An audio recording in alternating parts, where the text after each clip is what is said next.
Takže máme za sebou Albatros, naozaj nádhernú šľachtičku a tentokrát príde ďalšie pomerovanie, tiež typické pre každoročnú ruskú parádu, prichádza k nám Malý Víček, alebo mašinka s označením 422.0108. Ide o najstarší prevádzkovaný normálne rozchodný párny rusk na Slovensku, ktorý bol vyrobený v roku 1909. Typová rada pochádza z čias Rakúsko-Uhorska a v rôznych továrniach ich bolo vyrobených spolu až 227 kusov.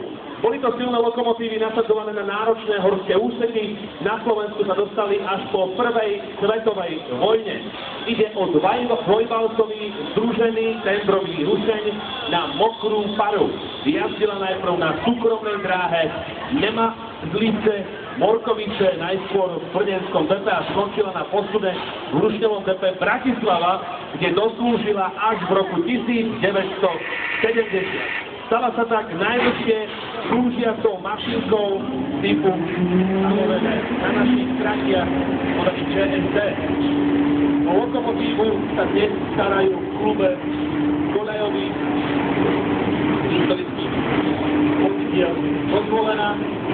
Samozrejme tento Malý Víček radí, že dorazil a prišiel podporiť a povzbudiť aj ruskú parádu v roka 2014.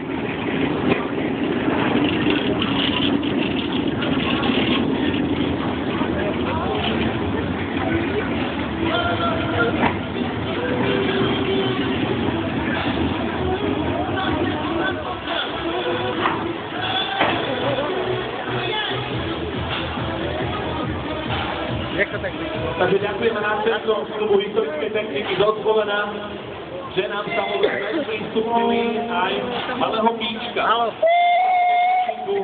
Doznačený 422.0108. Tieto mašinky, alebo táto mašinka bola konkrétne vyrobená v roku 1909. Hlavne tieto mašinky jazdili na tratiach Rakúsko-Uhorska a dostali sa na Slovensko v prvej svetovej vojne. Toľko to náš Malý Víček.